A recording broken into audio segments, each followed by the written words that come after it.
RJ Balaji and lady super star Nayanthara இவங்களுடைய காம்பினேஷன்ல இன்னைக்கு ரிலீஸ் ஆகியிருக்கிற திரைப்படம் தான் மூக்குத்தி அம்மன். இந்த திரைப்படத்தினுடைய கதை பத்தி நம்ம பெருசா பேசணும்னு அவசியமே கிடையாது. ஏன்னா ட்ரெய்லரை பார்க்கும் போதே நம்ம ஓரளவுக்கு கெஸ் பண்ண முடியுது. இந்த திரைப்படம் ஒரு சோசியல் மெசேஜ் உள்ள அண்ட் ஃபன்னி வேல எடுக்கப்பட்ட ஒரு திரைப்படம். அதாவது மக்கள் இந்த காலத்துல எல்லாருமே பக்தி அப்புறம் சாமி அப்படின்ற பேர்ல நிறைய பேர் ஏமாத்திட்டு இருக்காங்க. அண்ட் அதன் மூலமா நிறைய பேர் பிசினஸ் ஆக்கி சம்பாதிச்சிட்டு இருக்காங்க. சோ அவங்க எல்லாரையுமே எடுத்து காட்டுற விதத்துல இந்த சமுதாயத்துல அவங்க யார் அப்படின்ற எக்ஸ்போஸ் பண்ற வகையில ஒரு சூப்பரான ஒரு சோஷியல் மெசேஜோட எடுக்கப்பட்ட திரைப்படம் தான் இந்த மூக்குத்தி அம்மன். இந்த படத்துல நம்ம நயன்தாரா சாமி கெட்டப்ல வராங்க, அம்மனா வராங்க அப்படின்னும் போது நிறைய கிரிட்டிசிசம் வந்தது. எப்படி பண்ணிருப்பாங்க, இவங்களுக்கு இது செட் ஆகுமா ஆகாதா, இது எப்படி எல்லாம் செஞ்சிருப்பாங்க அப்படின்ட்டு. பட் இந்த பிலிமை பார்க்கும்போது அது அந்த அளவுக்கு ஒரு பெரிய விஷயமாவே தெரியல. ஏன்னா அம்மன் கேரக்டர்ல நயன்தாரா ரொம்பவே சூப்பரா ஆப்டா தான் நடிச்சிருக்காங்க. அவங்களுடைய கெட்டப்பா இருக்கட்டும், காஸ்டியூமா இருக்கட்டும், அவங்களுடைய டயலாக் டெலிவரி கொஞ்சம் நார்மலா தான் பேசிருக்காங்க. பழைய படத்துல வர பெரிய அம்மன் மாதிரி எல்லாம் எதுவுமே இல்ல.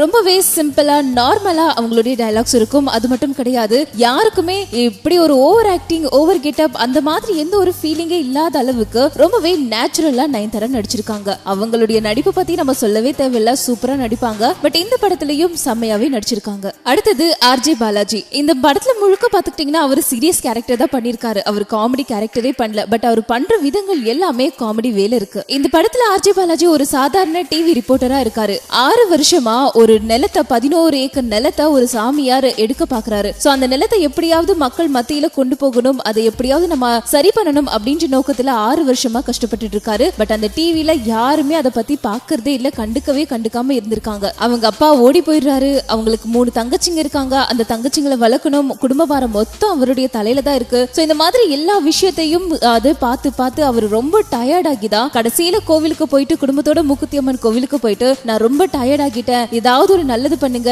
எங்க அப்பா ஏன் ஓடி போனாரு எனக்கு தெரியல, எங்க அம்மா ஓடி போனவரை நம்பி எப்படி இத்தனை பிள்ளைங்க பெத்துக்கிட்டாங்கன்னு தெரியல, ஒரு பொண்ணு கூட என்ன வேணான்னு சொல்லுது, இதெல்லாமே என்னால முடியலமா, எனக்கு ரொம்ப டயர்டா இருக்கு, எனக்கு ஏதாவது ஹெல்ப் பண்ணுங்க அப்படின்னு சொல்லிட்டு பாவமா கெஞ்சும் போது கூட இந்த படத்துல எந்த ஒரு பில்டமும் இல்லாம ரொம்பவே நார்மலா தான் நடிச்சிருக்காரு. இந்த படத்துல நயன்தாரா அண்ட் ஆர்ஜே பாலாஜி இவங்களுடைய காம்பினேஷன் மட்டும் கிடையாது, அவங்களுடைய அம்மா கேரக்டர் பண்ணிருக்கிற ஊர்வஷி அவங்களும் இந்த படத்துல ரொம்பவே வெகுளித்தனமா எஸ்எம்எஸ்ல பார்த்தா அந்த அம்மா மாதிரி தான் சிவா மனசுல சக்திக்கு ஜீவாவுக்கு அம்மாவை நடிச்சிருப்பாங்க இல்லையா, அந்த அம்மா மாதிரி தான் இதுலயும் பயங்கர வெகுளித்தனமா பையன் எப்படிதான் இருந்தாலும் தனக்கு தான் பையன் ராஜான்னு சொல்லுவாங்க இல்லையா, அந்த மாதிரியே யாருக்கிட்டயுமே விட்டு கொடுக்காம அப்படியே பயங்கரமா பையனை பத்தி பேசுறாங்க. ஒவ்வொரு பொண்ணு ரிஜெக்ட் பண்ணும் போதோ என் பையனுக்கு கல்யாணம் பண்ணிக்க அந்த பொண்ணுங்களுக்கு கொடுத்து வைக்கல, பொண்ணுங்களுக்கு மூஞ்சி நல்ல அதனாலதான் நாங்க ரிஜெக்ட் பண்ணிட்டோம்னு சொல்லிட்டு கெத்தா பேசுறதோ, அதுக்கு ஆர்ஜே பாலாஜி அவங்க அம்மாவை திட்டுறதோ, இது எல்லா சீன்லயுமே பாத்துக்கிட்டீங்கன்னா ஊர்வஷி ரொம்பவே சூப்பரா நடிச்சிருக்காங்க.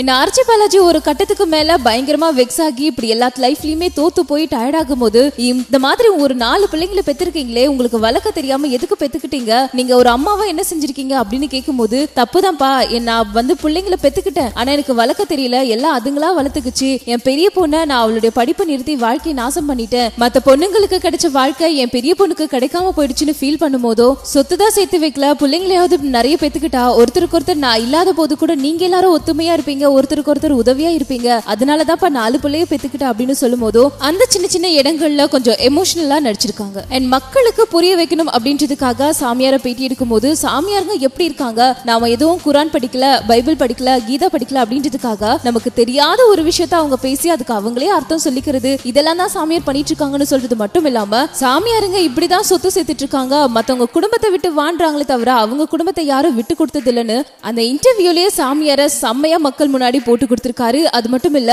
இந்த சீனை பார்க்கும்போது அப்படியே முதல்வன் படத்துல அர்ஜுன் ரகுவரன் பேட்டி எடுப்பார் இல்லையா, அவரை பத்தியே அரசியல்வாதினா எப்படி இருக்கணும் எப்படி இருக்க கூடாதுன்னு சொல்லுவார்ல, அதே மாதிரிதான் ஒரு சாமியார் எப்படி இந்த சமுதாயத்துல இருக்காங்க, மக்களை எப்படி எல்லாம் ஏமாத்திட்டு இருக்காங்கன்றத அப்படியே தெளிவா சொல்லியிருக்காரு. பெரிய பெரிய ஜவுளி கடை வச்சிருக்கிறவங்க ராசிக்கல்லு பக்தி அப்படின்னு லட்சமா கொட்டுறதை விட உங்க கீழே வேலை செய்யறவங்களுக்கு நீங்க அவங்கள பாருங்க, அவங்களுக்கு ஏதாவது செய்யுங்க, அப்பதான் அவங்க உங்களுக்கு ரிட்டர்ன் ஏதாவது நல்லது பண்ணுவாங்க, நம்ம கூட இருக்கிறவங்களுக்கு நாம பண்ணாதான் அவங்க நம்மள பாத்துக்குவாங்கன்ட்டு ரொம்பவே சூப்பரா நிறைய சோஷியல் மெசேஜ் எல்லாம் சொல்லிருக்காரு. சாமி எது செஞ்சாலும் நேரா தான் செய்யும், அது இந்த மாதிரி புரோக்கர் வச்சு செய்யாதுன்னு சாமியார நயன்தாரா விழிக்கிற சீனா இருக்கட்டும், ஆர்ஜே பாலாஜிக்கு வரம் கொடுக்கற மாதிரி கொடுத்து திரும்பி புடுங்குறதா இருக்கட்டும், அண்ட் மக்கள் எதுக்காக கோவிலுக்கு போறாங்க, பிரசாதத்துக்காக தான் போறாங்க, இப்பெல்லாம் கோவில் அப்படின்றத விட பிரசாதத்துக்காக போற கோவிலுக்கு தான் அதிகமா இருக்குன்னு, அது மட்டும் இல்ல சாமினா திருப்பதியில தான் இருக்கா, அப்ப நாளா சாமி கிடையாதா, எனக்கும் அதே மாதிரி லட்சமா பக்தர்கள் வரணும், கோடி கோடியா பணம் கொட்டணும் அப்படின்னு சொல்லிட்டு ஆர்ஜே பாலாஜி அதே மாதிரி செய்ய சொல்லி அவர் அவருக்கு ஒரு காதுல தெய்வ ரகசியத்தை வேற சொல்றாங்க. சோ இது எல்லாமே கொஞ்சம் ஃபன்னியாவும் இருக்கு அண்ட் மக்களுக்கு சோஷியல் மெசேஜ் கொடுக்கிற வகையிலையும் அமைஞ்சிருக்கு.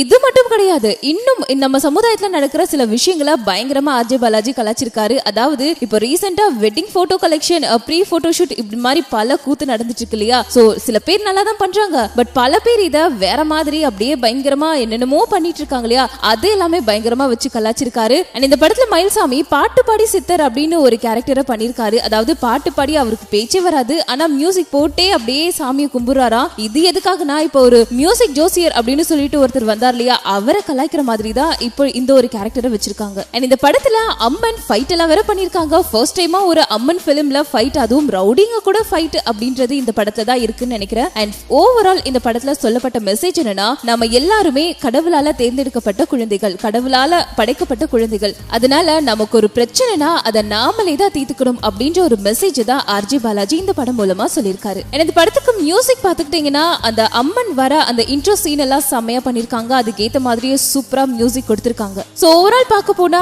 இந்த படம் முழுக்க முழுக்க ஒரு சோஷியல் மெசேஜ் சொல்ற திரைப்படம். அண்ட் அதை கொஞ்சம் ஃபன்னி வேல பண்ணிருக்காங்க. அண்ட் ஒவ்வொரு கேரக்டரும் செம்மையா தான் பண்ணிருக்காங்க. கண்டிப்பா இந்த படம் ஒரு நல்ல என்டர்டெயின் பண்ற ஒரு திரைப்படம். ஆர்ஜே பாலாஜி முதல் திரைப்படத்துல அரசியல்வாதிங்க எப்படி இருக்கணும், எப்படி இருக்க கூடாது, ஒரு அரசியல்வாதி எப்படி எல்லாம் தன்னை ப்ரமோட் பண்ணிக்கிட்டு ஒரு பெரிய ஆள் ஆகுறாங்க, அண்ட் கார்ப்பரேட்ல என்ன சம்பந்தம் இருக்கு, இந்த மாதிரி பல விஷயத்த அந்த படம் மூலமா சொல்லியிருப்பாரு. அண்ட் ரெண்டாவது திரைப்படமான இந்த மூக்குத்தி அம்மன் திரைப்படத்துல சமுதாயத்துல இருக்கக்கூடிய இன்னொரு பெரிய பிரச்சனை, அதாவது சாமியார்கள், அந்த சாமியார்களால என்னென்ன பிரச்சனை ஏற்படுது, இது எல்லாத்தையுமே மக்களுக்கு புரிய வைக்கிற வகையில ரொம்பவே எளிமையா இந்த திரைப்படத்துல காட்டியிருக்காங்க. சோ வியூவர்ஸ், இந்த தீபாவளிக்கு ஆர்ஜே பாலாஜி அண்ட் நயன்தாரா இவங்களுடைய காம்பினேஷன்ல வந்திருக்கிற இந்த மூக்குத்தி அம்மன் திரைப்படம் கண்டிப்பா இந்த தீபாவளிக்கு உங்க எல்லாருமே என்டர்டெயின் பண்ற வகையில தான் சூப்பராவே அமைஞ்சிருக்கு. சோ எல்லா சார்பாகவும், எங்களுடைய சினி சமூகம் சார்பாகவும், ரசிகர்கள், வியூவர்ஸ் எல்லாருக்கும் எங்களுடைய இனிய தீபாவளி நல்வாழ்த்துக்கள். இந்த படத்தை பத்தின உங்களுடைய கருத்துக்கள், முக்கியமா ஆர்ஜே பாலாஜி அண்ட் நயன்தாரா காம்பினேஷன்ல அவங்களுடைய காமெடி சீன்ஸா இருக்கட்டும், நயன்தாராவோட கெட்டப்பா இருக்கட்டும், அண்ட் ஆர்ஜே பாலாஜியோட ஆக்டிங்கா இருக்கட்டும், வேற லெவல்ல இருக்கு. சோ அதை பத்தி நீங்க என்ன நினைக்கிறீங்க அப்படின்றத கீழே இருக்க கமெண்ட் பாக்ஸ்ல மறக்காம கமெண்ட் பண்ணிடுங்க.